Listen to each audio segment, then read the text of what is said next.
இடம்பலம் நேயர்களுக்கு வணக்கம். இன்றைய நேர்காணலில் சிவகங்கை அஜித்குமார் காவல்துறையினரால் அடித்து கொலை செய்யப்பட்ட வழக்கு பற்றிய சில முக்கிய தகவல்கள் பெற மூத்த வழக்கறிஞர், மனித உரிமை ஆர்வலர் ஹென்றி திபேன் அவர்களை நம் நேர்காணலில் சிறப்பு விருந்தினராக அழைத்துள்ளோம். வணக்கம் சார். வணக்கம். வணக்கம். நேரடியா டாபிக் போயிடலாம் சார். இப்ப அஜித்குமாரோட படுகொலை வழக்கு குறித்து உங்ககிட்ட கேட்பதுதான் சரியா இருக்கும்னுட்டுன்னு எங்களுக்கு தோணுது. இந்த வழக்குல ஆரம்பம் முதல் யாரையோ காப்பாத்த காவல்துறை திட்டமிட்ட சில தகவல்களை மறைக்கிறத பார்க்க முடியுது.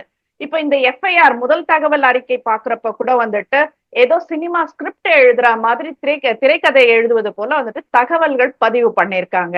இந்த வழக்கை பத்தி கொஞ்சம் விளக்கமா சொல்ல முடியுமா சார்? அதாவது நாளுக்கு நாள் நிலவரம் மாறிக்கிட்டே இருக்கு.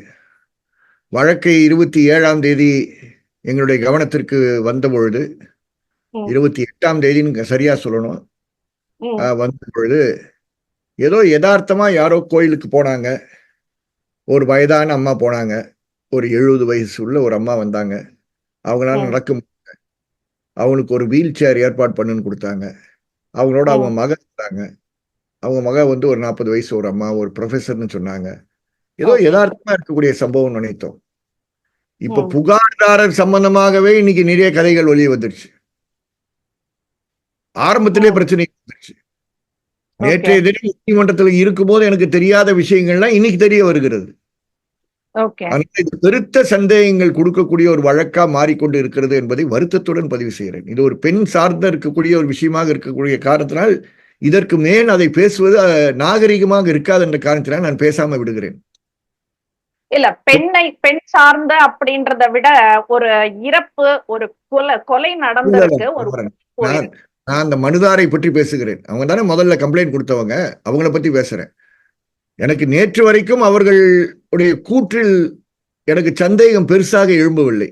இப்ப கூற்றிலேயே சந்தேகம் வருதா? ஏன்னா அவங்களே ஒரு பெரிய சீட்டிங் பார்ட்டியா இருந்திருக்காங்க. கோடிக்கணக்கான ரூபாய், அது வெறும் கோடிக்கணக்கான ரூபாய் கிடையாது. 2011ஆம் ஆண்டு இன்றைய முதலமைச்சர் டெப்டி சீஃப் மினிஸ்டரா இருக்கும் போது அவர்கள் அலுவலகத்தில் இருக்க ஒருவருக்கு நாங்க இவ்வளவு லட்சம் ரூபாய் கலெக்ட் பண்ணி கொடுக்க வேண்டியது இருக்குன்னா சொல்லி வழக்குகள் இருக்கு.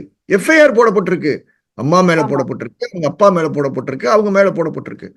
அதனால இப்படிப்பட்ட ஒருவர் இப்போ கோயிலுக்கு நான் போனேன், அதுல ஜூவல்ஸ் வெளியே வச்சுட்டு போனேன்னு சொல்றது நேத்து நம்பின ஹென்றி இன்னைக்கு நம்ப தயார் இல்லை அப்படின்னு சொல்றேன். நானே நம்பலைன்னா மற்றவர்கள்லாம் எப்படி நம்புவார்கள் சொல்றேன். அந்த விதத்துல நான் சொன்னேன்.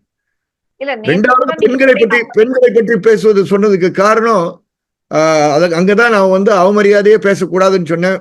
பலருடன் தொடர்பு வைத்திருக்கக்கூடிய ஒரு அம்மான்றது வேற சொல்றாங்க. அதனாலதான் சொல்றேன், ரொம்ப சிக்கலான சூழல்ல இருக்கும்ன்றது. இதுக்கு மேல அதை பத்தி பேசாம இருக்கிறதா நல்லா இருக்கும். இவர்கள் கோயிலுக்கு வராங்க. கோயிலுக்கு வரும்போது இப்படி நகை காண போச்சு. இவங்க போலீஸ் ஸ்டேஷன்ல புகார் கொடுக்குறாங்களாம். அந்த புகாரின் பேர்ல அந்த அஜித்தை அழைக்கிறார் காவல் நிலையத்துல இன்ஸ்பெக்டர் அழைத்து விசாரிக்கிறாரு. விசாரித்து இந்த இன்ஸ்பெக்டர் சரி போயிட்டு வாப்பா அனுப்பிடுறாரு. சாதாரண விசாரணை. அந்த லெவல்ல யாருமே தப்பு செய்யல. ஸ்டேஷனுக்கு சம்மன் கொடுத்துதான் வரணும்னு தேவையில்லை. ஏதோ ஒரு கம்ப்ளைண்ட் வந்திருக்கு, அது என்னன்னு சொல்லி அவங்க ஹெச்ஆர்என்சி டிபார்ட்மெண்ட்ல கேட்கறாங்க. ஹெச்ஆர்என்சி டிபார்ட்மெண்ட் போய் எக்ஸ்பிளைன் பண்ணிட்டு வாப்பா தம்பி, நம்ம கோயிலுடைய மரியாதையை காப்பாற்றணும் இல்லையாப்பா, இங்க யாரோ வந்தவங்க கம்ப்ளைண்ட் கொடுத்துருக்காங்களேன்ற காரணத்துக்காக போறாங்க. ஆனா மாலை நடக்கிறதுல இங்க ஏதோ மாற்றம் நடந்திருக்கு. ஏதோ ஒரு பலத்த கை, காவல்துறையில் இருக்கக்கூடிய ஒரு பலத்த கை அந்த மாவட்டத்தில் இருக்கக்கூடிய காவல்துறை அதிகாரிகளை தாண்டி இந்த வழக்கை, அப்ப வழக்குனா ஒண்ணு கிடையாது, ஒரு புகார் கூட கிடையாது, வாய்மூல் புகார் அடிப்படையில ஒரு ஸ்பெஷல் டீம் கிட்ட ஒப்படைக்கிறாங்க. அவ்வளவு பெரிய வழக்கு ஸ்பெஷல் டீம் கிட்ட ஒப்படைக்கிறாங்க. ஒரு 10 சாவரன் ஜுவல்ஸ் காண போனது ஒரு ஸ்பெஷல் டீம் தேவைப்படுது. நீ அந்த சிசிடிவி கேமரா போட்டிருந்தாலே, போய் பார்த்திருந்தாலே உனக்கு தெரிஞ்சிருக்கு, அந்த வண்டி ஓட்டம் தெரிஞ்சிருக்கும், ஓரளவுக்கு தெரிஞ்சிருக்கும். கண்டிப்பா. திருப்போணம் போலீஸ் ஸ்டேஷன்ல இருக்கக்கூடிய இன்ஸ்பெக்டருடைய ரூம்ல இருக்கக்கூடிய சிசிடிவி கேமராவை ஒழுங்கா பரட்டி பார்த்தாலே தெரிஞ்சிருக்கும். நடக்கல. அந்த சிசிடிவி கேமரா தான் இல்லையே சார் இப்போ. இல்ல, அந்த சிசிடிவி ஸ்டேஷன் சிசிடிவி கேமரா இருக்கு. அது இருக்கு. ஓகே. நான் கேக்குறது கோயிலுடைய சிசிடிவி கேமரா அந்த பார்த்திருந்தா தெரிஞ்சிருக்கும்னு சொல்ல வரேன் நான். அதுதான் சார். ஸ்பெஷல் டீம்கிட்ட ஹேண்ட் ஓவர் பண்ணி, அஜித்தை வந்து ஸ்பெஷல் டீம்கிட்ட ஹேண்ட் ஓவர் பண்ணி, அந்த ஸ்பெஷல் டீம் யாரோ ஸ்பெஷல் ஆட்கள்னு பாத்தீங்கன்னா வேற யாரும் ஸ்பெஷல் கிடையாது. ஒரு ஹெட் கான்ஸ்டபிள் தலைமையில் இருக்கக்கூடிய ஒரு ஸ்பெஷல் டீம். இவங்க எப்படி ஒரு வழக்கில் இன்வெஸ்டிகேட்டிங் ஆஃபீஸரா இருக்க முடியும்? ஒரு குறைந்தபட்ச சப் இன்ஸ்பெக்டர் தானே இது போன்ற கேசஸ் ஆஃப் தெஃப்ட்ல இன்வெஸ்டிகேஷன் ஆஃபீஸரா இருக்க முடியும். அந்த ஹெட் கான்ஸ்டபிள்கிட்ட ஒப்படைக்கிறாங்க, எஃப்ஐஆரே கொடுக்காம ஒப்படைக்கிறாங்க. ஓகே. காரணம் மானாமதுரை டிஎஸ்பியோடைய ஸ்பெஷல் டீமா. அந்த ஸ்பெஷல் டீம் தான் இந்த இவங்களை கூட்டிட்டு போய், அஜித்தை கூட்டிட்டு போய், அதுக்கப்புறம் அருணை கூட்டிட்டு போய், இன்னும் 2 பேரை கூட்டிட்டு போய், தம்பி அஜித்துடைய தம்பி நவீனை கூட்டிட்டு போய், திருப்போணத்தை சுத்தி இருக்கக்கூடிய ஒரு 4 பகுதிகளுக்கு கூட்டிட்டு போய் அடிச்சு, கொடூரமாக அடிச்சு. இது அடிச்சதெல்லாம் பார்த்த சாட்சிகள் இருக்கிறாங்க. அந்த வீடியோ கடைசியாக அஜித்தை அடித்த வீடியோ. அதுக்கு முன்னாடி அவரால தடுக்க கூட முடியல, அந்த மாதிரியான வீடியோ தான் இருந்தது. இறுதி கட்டம். என்ன மறக்கிறோம்னா அருணை அடிச்சிருக்காங்க. ஓகே. என்ன மறக்கிறோம்னா உயிரோடன் இருக்கக்கூடிய அஜித்துடைய தம்பி நவீன் அடிச்சிருக்காங்க. இதெல்லாம் பார்த்த சாட்சிகள் அங்க இருக்காங்க. எல்லாமே நீதிமன்றத்துல சொல்ல முடியல. எவ்வளவுதான் நீதிமன்றம் கேட்குறீங்க? இதை கேட்கறதுக்கே நீதிமன்றத்துக்கு வந்து 1.5 மணி நேரத்துக்கு மேல ஆயிடுச்சு. ஓகே. இப்பதான் அவங்க எல்லாம் சாட்சி சொல்லிட்டு இருக்காங்க. நீங்களும் நானும் பேசிட்டு இருக்க நேரத்துல அங்க இருக்கக்கூடிய மாவட்ட நீதிபதி அந்தஸ்துல இருக்கக்கூடிய 4th அடிஷனல் டிஸ்ட்ரிக்ட் ஜட்ஜ் உயர் நீதிமன்றத்தினுடைய ஆணையின்படி விசாரணை நடத்திட்டு இருக்காரு திருப்போவனம் டிராவலர்ஸ் பங்களால. ஓகே. மணிக்கணக்கா சாட்சி சொல்லிட்டு இருக்காரு அருண். இப்போ நான் உங்ககிட்ட பேசும்போது அங்க சொல்லிட்டு இருக்காரு. ஓகே.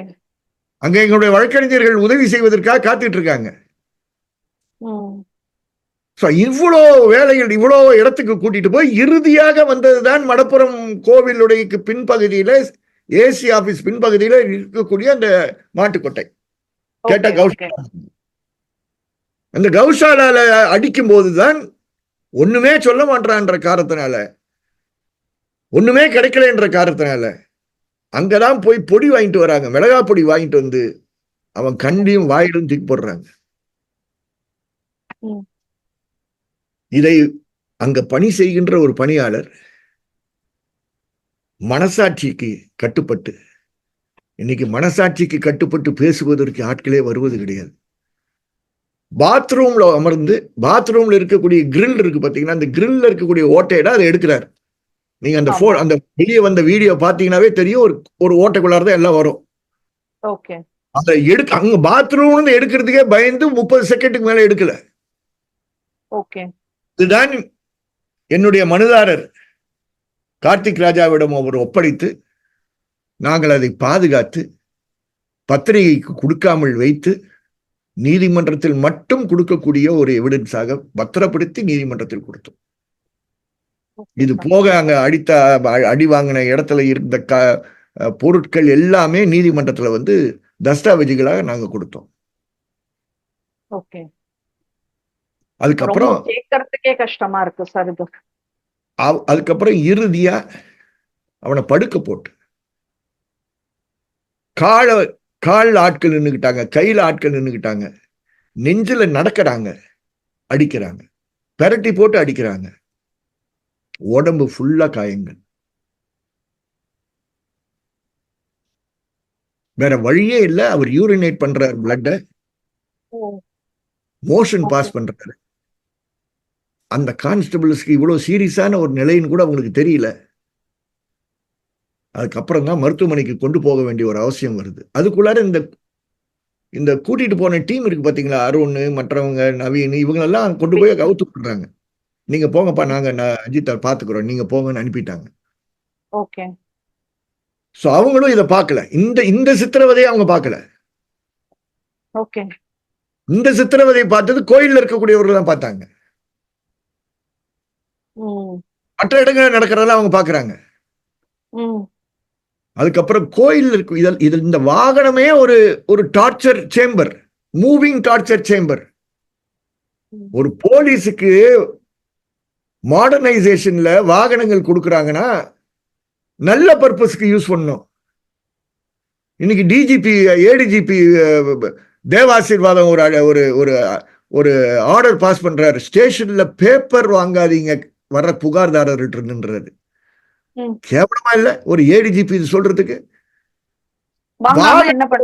குற்றவாளின்னு நீங்க நினைக்கக்கூடியவன் எவனா இருந்தாலும் எஃப்ஐஆர் போடாமலே நீங்க அந்த வாகனத்துல டூர் கூட்டிட்டு போறியா திருப்போணத்தை சுத்தி, அதை பத்தி நீ ஆர்டர் போடுன்னு சொன்னா ஸ்டேஷன்ல பேப்பர் வாங்காதேன்னு சொல்றாரு. ஏன்னா இதெல்லாம் செய்யாதீங்கடான்னு சொல்ல வேண்டாமா? இதெல்லாம் செய்யறது தப்புடான்னு சொல்ல வேண்டாமா? கண்டிப்பா. என்னுடைய மாநிலத்தினுடைய ஏடிஜிபியோடைய ஸ்டேட்டஸ் இவ்வளவு பரிதாபமா இருக்குன்றது வருத்தப்பட்டு சொல்லுகிறேன், வேதனையுடன் சொல்லுகிறேன், கோபத்தோட பேசுறேன், வேதனையுடன் சொல்லுகிறேன். உங்களை எல்லாம் ஏடிஜிபியா வச்சிருக்கக்கூடிய காரணத்தினால்தான் இது போன்ற சம்பவங்கள் நடப்பதற்கு ஒரு வழி செய்திருக்கிறீர்கள். அதான் எனக்கு இருக்கக்கூடிய ஆழ்ந்த வருத்தம். அதற்கு பின்பு அவரை தூக்கிட்டு போய் வேற வழி இல்லாம மருத்துவமனைக்கு கொண்டு செல்ல வேண்டிய ஒரு சூழல் ஏற்படுது. மருத்துவமனைக்கு கூட்டிட்டு போய் மருத்துவமனையில எப்படி கொண்டு போறாங்கன்னா, அவர் பாடியை தூக்குறதுக்கு ஆட்கள் கிடையாது. இந்த ஸ்பெஷல் டீம் அடித்தவர்கள் தூக்குவதற்கு தயார் இல்ல, வாகனத்தில் வைப்பதற்கும் தயார் இல்ல. ஏடிஜிபி சொல்ல வேண்டாமா இதெல்லாம் உங்க கைட்லைன்ஸ்ல? அப்படி இதெல்லாம் பண்ணீங்கன்னா நீங்க தான் பொறுப்பு, அவங்களை தூக்கணும். நீ we are at the service of people. அவன் தான் எஜமா, அவனுக்காக பணி செய்கின்ற ஒரு கவர்மெண்ட் சர்வெண்ட் நம்ம. அப்படி ஒரு சூழல் ஏற்பட்டு ஒருவருக்கு ஏதோ உடல் ரீதியா பாதிப்பு ஏற்பட்டா முதலாளா தூக்குவது காவல்துறையா இருக்கணும்பா என்பது ஏடிஜிபி இன்னைக்கு சொல்லிருக்க வேணாமா? பெண்களை இங்க டியூட்டியில போடாதீங்க, பெண்களை அங்க டியூட்டியில போடாதீங்க. எந்த பெண்கள் வந்து கம்ப்ளைண்ட் கொடுத்தாங்க? பிரசவத்தில் இருக்க பெண்களை நீங்க இது பண்ணுங்க அது பண்ணுங்க. ஐயா இது எப்பொழுது நீ செஞ்சிருக்கணும். நீ இது வரைக்கும் செய்யலைன்னா போலீஸ் அட்மினிஸ்ட்ரேஷனுக்கு பொறுப்பா இருந்த நீங்கள் வந்து உங்களுடைய காவல்துறையை வந்து மிக மோசமாக நடத்தி கொண்டிருக்கிறீர்கள் எடுத்துக்காட்டுது. அதனாலதான் பெண்களும் ஆண்களும் மென்டல் ஸ்ட்ரெஸ்ல இருக்கக்கூடிய காரணத்தினால் அவங்களுடைய ஸ்ட்ரெஸ்ஸை வெளிப்படுத்துறதுக்கு இதெல்லாம் பயன்படுத்துறாங்க, வன்முறை விஷயங்களை பயன்படுத்துறாங்க. நாங்க பேசணும் நீதிமன்றத்தில் சாத்தாங்குளம் வழக்கு நேரத்துல மென்டல் ஹெல்த் ப்ரோக்ராம் தேவைப்படுதுன்னு ஜஸ்டிஸ் PN பிரகாஷ் இருக்கும்போது நாங்க பேசணும்.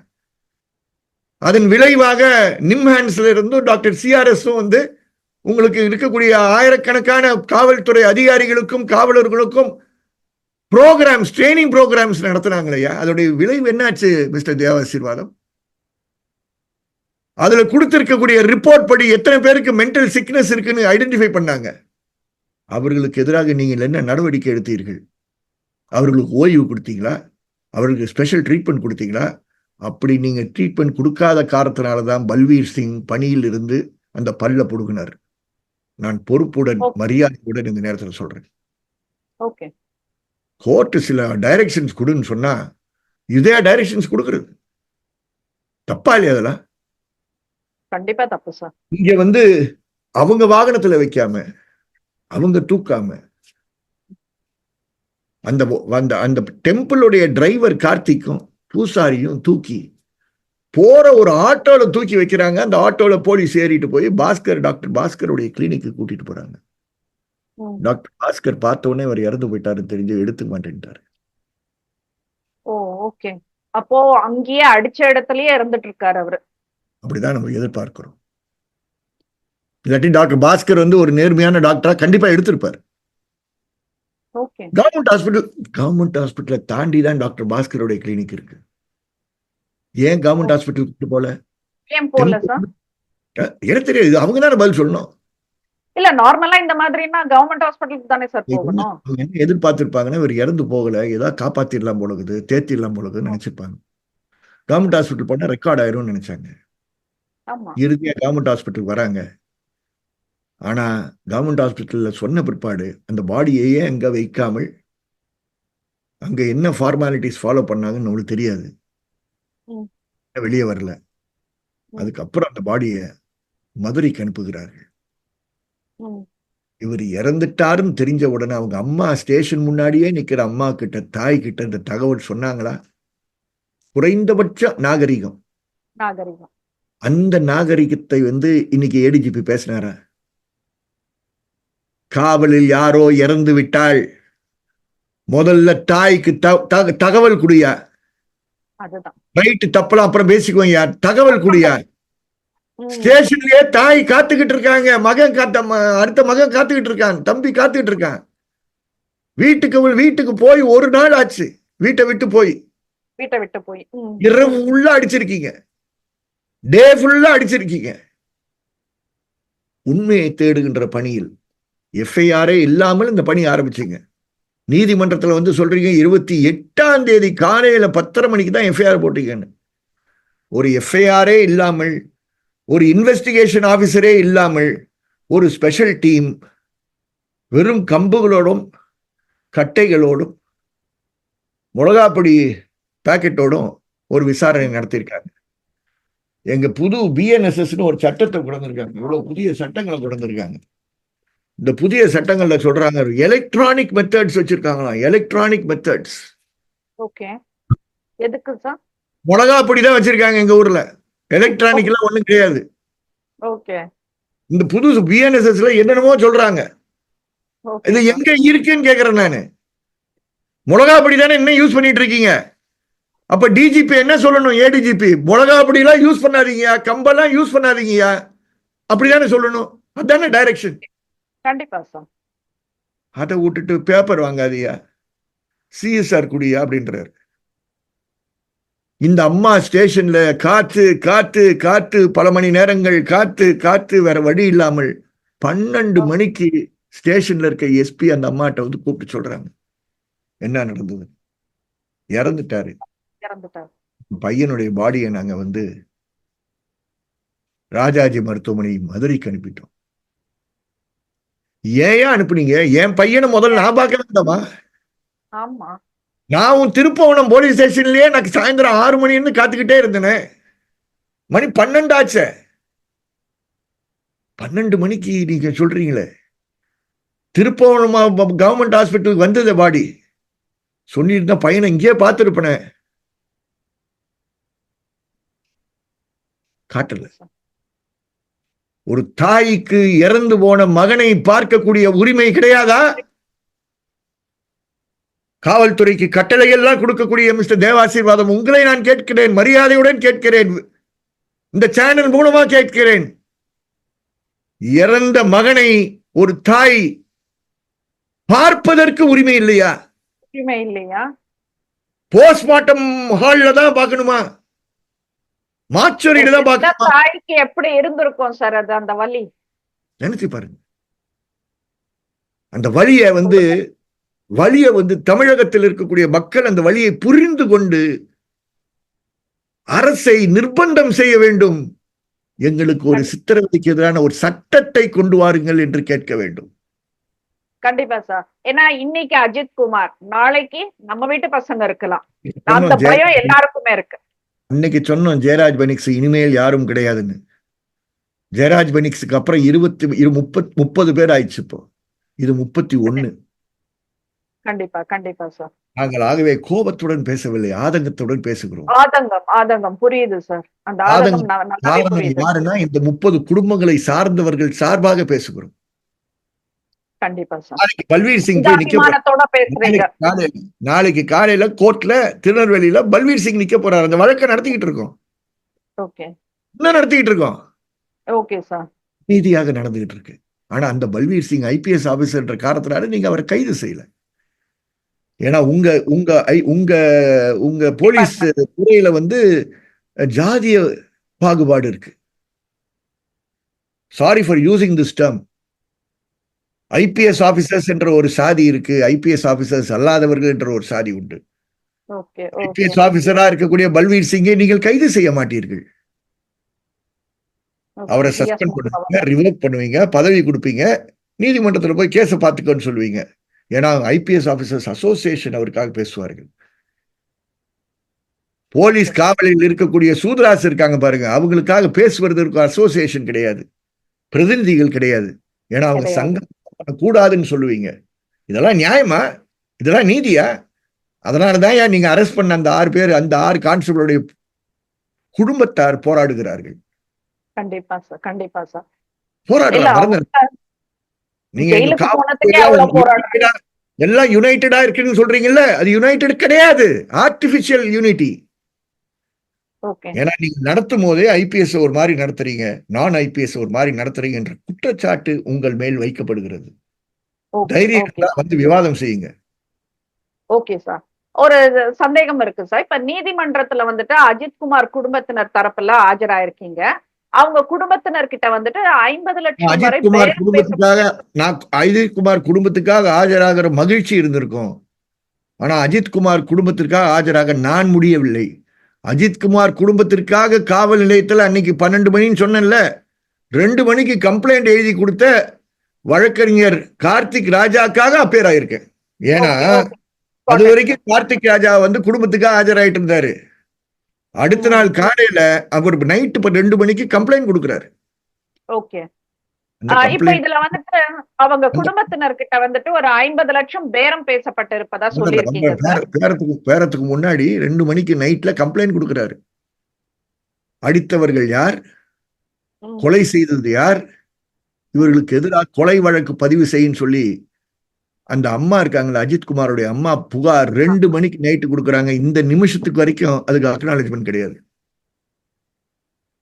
இந்த நிமிஷம் வரைக்கும். ஓகே. இப்ப ஆல்டர் பண்ணிருக்காங்களாம் எஃப்ஐஆர்ல, கம்ப்ளைண்ட் இடம் பேர் மாத்திக்கிட்டாங்களாம், என்னென்னமோ பண்ணிருக்காங்க. இந்த வழக்கை எப்படிலாம் திசை திருப்ப முடியுமோ அப்படிலாம் திசை திருப்பி இருக்காங்க. அதுக்குள்ள அடுத்த நாள் காலையில தான் நீங்க சொல்ற 50 லட்சம் ரூபாய் கதை வருது. அது யார் பேசினது சார்? அது வந்து திமுக சார்ந்த பிரமுகர்கள் பேசினார்கள். பிரமுகர்கள், ஓகே. அவங்க பேர்ல ஒன்னும் பெரிய பிரமுகர்கள் பேர்லாம் சொல்றதுல ஒன்றும் வெக்கப்படுறது இல்லை. செங்கை மாறன் சொல்லி, செங்கை மாறன் சொல்லி அங்க இருக்கக்கூடிய யூனியன் சேர்மன் சொல்றாங்க. அவரோ அவர் மனைவியோ. ஓகே. திருப்பவங்குன்றத்தை சார்ந்த இது திருப்பவனத்தை சார்ந்த மகேந்திரன் இருந்தார். எல்லாம் ஆளுங்கட்சியை சார்ந்தவர்கள். ஓகே. வடப்புறத்தை சார்ந்த காளீஸ்வரன் இருந்திருக்கிறாரு. அப்புறம் ஊர் பெரியவர்கள்லாம் இருந்திருக்காங்க. அதை விட பெரியவர் யாருன்னா டிஎஸ்பி மானாமதுரையும் இருந்திருக்காரு. அவர் தான் நேற்று மத்தியானம் அவங்க சஸ்பெண்ட் பண்ணாங்க. Okay, okay sir. இப்போ தமிழ்நாடு அசிங்க சாட்சியம் கலைப்பதற்காக, சாட்சியத்தை மறைப்பதற்காக, உண்மையை மறைப்பதற்காக, கொலை வழக்கில் தவறை மறைப்பதற்காக, எல்லாருடைய தவறை மறைப்பதற்காக 50 லட்சம் ரூபாய் நாங்கள் கொடுக்கிறோம் வாங்கிக்கொள்னு சொன்னா அது என்னங்க அர்த்தம்? இதுதான் ஒரு போலீஸுடைய வேலையா? இந்த மாதிரி வேலை செய்யக்கூடாதுன்னு இன்னைக்கு டிஜிபி சொல்லியிருக்க வேண்டாமா? ஏடிஜிபி தேவாசீர்வாதம் சொல்லியிருக்க வேண்டாமா? கண்டிப்பா சார். அதுதாங்க நீங்க சொல்லியிருக்கணும். காவல் நிலையத்தில் நீங்கள் வந்து கை நீட்டி காசு வாங்காதீங்க, காசு வாங்குறதுக்கு செட்டில்மெண்ட்டுக்கெல்லாம் நீங்க போகாதீங்க, அதெல்லாம் தப்புன்னு சொல்லியிருக்கணும். அதை விட பேப்பர் வாங்காதீங்கன்றீங்களே. காசு நீ கை நீட்டி காசு வாங்காதையா, உனக்கு பாக்கெட் நிறைய சம்பளம் இந்த அரசு கொடுத்துக்கிட்டு இருக்கு, உனக்கு நல்ல வசதிகள் செஞ்சு கொடுத்துருக்கு, உனக்கு வாகனம் கொடுத்துருக்கு, அந்த வாகனத்துல சித்திரவதை செய்யாதியா அப்படின்னு சொல்லியிருக்க வேணாமா? வெள்ள பேப்பர் மட்டும் வாங்காதுன்னு சொல்றீங்க. இந்த உணர்வு பூர்வமா பேசுவதற்கு காரணம் எங்களை எல்லாம் உணர்வு இல்லாதவர்களாக மாத்துகிறீர்கள். ரீல்ஸ் போடக்கூடாது. நான் பேசுவேங்க, இப்படிதான் என் ரீல்ஸ் போடதான் செய்வேன். உண்மையை எங்கேயும் பேசினால்தான் மக்கள் விழிப்புணர்வு அடைவார்கள். மக்கள் விழிப்புணர்வு அடைவதன் காரணமாக தான் அஜித்குமார் போன்ற நபர்களுக்காக நியாயத்திற்கும் நீதிக்கும் நிற்கக்கூடிய ஒரு சமூகம் இருக்கு, தமிழர்கள் இருக்கிறார்கள் என்று நிலைநாட்டுகிறோம். கண்டிப்பா சார். நாங்க நிலைநாட்டின காரணத்தினால நீங்க வந்து எல்லாரும் மேலேயும் சஸ்பென்ஷன் கொடுத்தீங்க, அப்புறம் அரெஸ்ட் பண்ணீங்க. நாங்க நீதிமன்றத்துக்கு போன உடனே நீங்க எல்லாரையும் ரிமாண்டுக்கு அனுப்புனீங்க, 5 பேர் ஆறாக்குனீங்க, எஸ்பியை வெயிட்டிங் லிஸ்ட்ல போட்டீங்க, டிஎஸ்பியை சஸ்பெண்ட் பண்ணீங்க.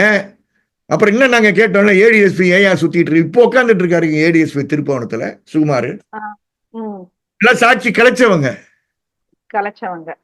நாங்க போலீஸ்ல இருக்கக்கூடிய அந்த கம்பு கிம்பு எல்லாத்தையும் சுத்தமா கிளீன் பண்ணி வச்சிருது Sukumar, ADSP. Okay okay sir. இப்போ அந்த கோயில்ல இருந்து எடுத்துட்டு போன அவசரமா எடுத்துட்டு போனாங்க சிசிடிவி டிவிஆர். இப்ப எடுத்துக்கிட்டு அங்க நின்றுட்டு இருக்காங்க திருப்போணம் டிபியில. Okay okay sir. வெக்கமா இல்ல? சார் இப்போ அஜித்குமார் கீழே விழுந்து அவருக்கு வலிப்பு ஏற்பட்டதாலதான் வந்துட்டு அவர் இறந்தார்னு காவல்துறையினர் சொல்றாங்க. ஆனா அவங்க அஜித்குமாரை கடுமையா தாக்கியது தொடர்பான வீடியோக்களை உங்க வழக்கறிஞர் தரப்புல வந்துட்டு நீதிமன்றத்துல கொடுத்திருக்கீங்க. இப்ப அஜித்குமாரின் உடல்ல இருக்கிற காயங்கள், அப்புறம் அவர் தாக்கப்பட்ட விதம், அந்த மாதிரி விஷயங்கள் எல்லாம் ஏன் சார் அந்த ரெக்கார்ட்ல வரல? இது பத்தாவதுக்கு வந்துட்டு சிசிடிவி காட்சிகள் தொடர்பான கேள்விகள் போது வந்து அந்த காவல் நிலைய எஸ்ஐ வந்துட்டு எடுத்துட்டு போயிட்டாங்க அப்படின்னு சொல்றாங்க. பொதுவா இது போல வழக்குகள்ல ஒரு புரோட்டோகால்னு ஒண்ணு இருக்குல்ல சார், யார் வேணா சிசிடிவி கேமரா எடுத்துட்டு போயிடலாங்களா? இந்த வழக்கை இவ்வளவு அவசரமா ஆதாரங்கள் எல்லாம் அழிக்க மட்டுமே காவல்துறையினர் முயற்சி செய்திருப்பது வந்துட்டு ரொம்ப அப்பட்டமா வெளிச்சத்திற்கு வந்திருக்கு. இப்ப சிசிடிவி காட்சிகள்ல என்ன இருக்குன்னு நிச்சயம் உங்களுக்கு தெரிஞ்சிருக்கும். அதை பத்தி விளக்கமா சொல்ல முடியுமா சார்? வந்துடுறேன். அரசின் சார்பாக ஒரு மூத்த வழக்கறிஞர், நாங்கள் மதுரையில் மதிக்கின்ற சீனியர் அட்வொகேட் அஜ்மன் கான் ஆஜராகிறார். வருத்தத்துடன் சொல்லுகிறேன், அவர் மேல் வருத்தம் இல்லை, அவர் மேல் வருத்தம் இல்லை, தமிழக அரசு மேல் வருத்தம். உங்க ஏஏஜி கையில கூட போஸ்ட்மார்ட்டம் ரிப்போர்ட் கையில இல்ல. நேற்று காலையில ஆர்கியூ பண்ணும்போது ஏஜி எங்களுக்கே போஸ்ட்மார்ட்டம் கிடைக்கல என்று பரிதாப நிலையில் சொன்னார்கள்.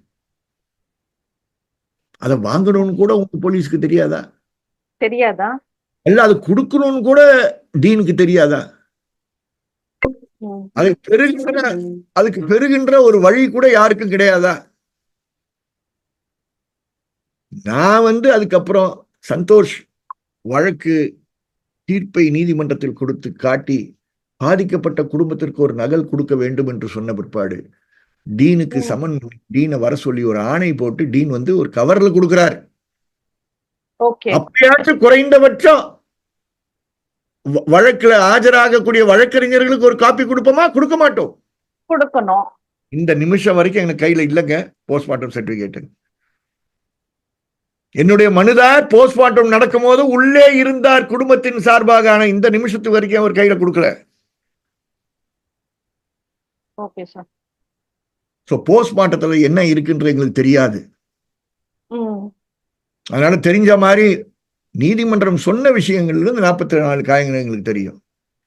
அதனால அதுல எப்படி இருந்தார், அவருக்கு வலிப்பு வந்ததா, இதெல்லாம் அவங்க என்ன எழுதியிருக்காங்கன்னா எங்களுக்கு தெரியாது. ஒண்ணு மட்டும் நான் சொல்ல விரும்புறேன். இந்த மாதிரி பலத்த ஃபோர்ஸ் யூஸ் பண்ணி சித்திரவதை செய்தீர்கள் என்றால் ஆங்கிலத்தில் சொல்றாங்க, heavy blows sustained by any person from a blunt force.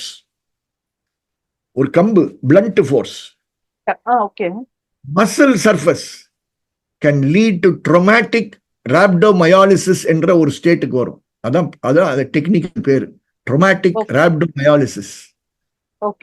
இந்த சேனல்ல யாரோ டாக்டர்ஸ் பார்த்துட்டு இருக்காங்கன்னா அவங்க அதை எக்ஸ்பிளைன் பண்ணட்டும். தரப்பில் யாரோ டாக்டர்ஸ் இந்த ஃபிட்ஸ் வந்துருச்சுன்னு சொன்னவங்க யாரோ இருக்காங்களா புத்திசாலிகள், அவர்களுக்காக நான் சொல்றேன். வரும். இந்த கண்டிஷன் எப்படி கேரக்டரைஸ் ஆகுதுன்னா, கிரியாட்டின் பாஸ்போகினாஸ் சிபிகே என்பது கிட்னி டேமேஜ் உருவாக்கக்கூடிய இந்த மசில்ல இருந்து சதையில இருந்து அடிச்சதின் காரணமாக ஊஸ் ஆகி போதல் அந்த பாய்சன், அதுதான் கிரியாட்டின் பாஸ்போகினாஸ். அதுக்கு அல்டிமேட்டா என்னுடைய கிட்னிக்கு வரும்போது கிட்னி ஃபெயிலியர் ஆகி ஆட்கள் இறப்பார்கள் என்பதுதான் இந்த இந்த இந்த இந்த ரைட் அப். இதெல்லாம் இப்படி சார் எல்லாம் தயார் பண்ணியே வச்சிருக்கீங்களா? இதுதாங்க நாங்க ஜெயராஜ் பெனிக்ஸ் வழக்குல ஜஸ்டிஸ் கிருபாகரன் பெஞ்சில் டாக்டர் மதிஹரன் என்பவர் அட்வொகேட் சுதா ராமலிங்கத்தை வைத்து மருத்துவ ரீதியாக இவர்கள் எப்படி எப்படி இறந்தார், ஏன் 24 மணி நேரத்துக்கு அப்புறம் அவர் இறந்தார், 48 மணி நேரத்துக்கு அப்புறம் இறந்தார் என்பது டாக்டர் மதியரன் ஒரு ஒரு ஒரு ரொம்ப ஃபேமஸ் எக்ஸ்பர்ட் இன் ஃபொரென்சிக் சயின்ஸ், அவருடைய ஒப்பீனியனை வாங்கி அவருடைய பேர்ல ஒரு அஃபிடவிட் ஜஸ்டிஸ் கிருபாகரன் முன்னாடி போட்டோம். Okay sir. சார் இப்ப இந்த வழக்கு ஜஸ்டிஸ் கிருபாகரன் இதை பார்த்துட்டு இருந்தாருன்னா அவருக்கு ஞாபகம் இருக்கும், அந்த அஃபிடவிட் படித்த ஞாபகம். கண்டிப்பா கண்டிப்பா சார். ஏன்னா அது இந்த explanation. விசாரணை வந்துட்டு இந்த சிபிஐக்கு மாத்திருக்காங்க. இதன் மூலம் உண்மைகள் வெளிவரும்னு நினைக்கிறீங்களா சார் நீங்க? தயவு செய்து சிபிஐக்கு அனுப்புறதுனால உண்மை வரும்னு யாரோ நினைச்சிட்டு இருந்தாங்கன்னா அவங்க ஒரு கனவுல இருக்காங்க. நான் சிபிஐ கொச்சைப்படுத்துறேன்னு நினைக்க வேண்டாம். இல்ல இல்ல நான் சொல்றேன், நான் அப்படி சொல்றதுனால சிபிஐ கொச்சைப்படுத்தவில்லை. சிபிஐல ரொம்ப நல்லவர்கள்லாம் இருக்காங்க. ஆனா அவர்களுக்குரிய திறமைகள் வேற வழக்குகளுக்கு பயன்படுத்த வேண்டும். இது போன்ற விஷயங்களை நல்ல இன்வெஸ்டிகேட்டிங் ஆபீசர்ஸ், இதுல சீனியர் ஆபீசர்ஸ்லாம் இன்வால்வ் என்ற காரணத்தினால குறைந்தபட்சம் ஒரு எஸ்பி ரேங்க், குறைந்தபட்சம் எஸ்பி டிஐஜி ரேங்க்ல இருக்கக்கூடிய ஒரு டிப்யூட் பண்ணி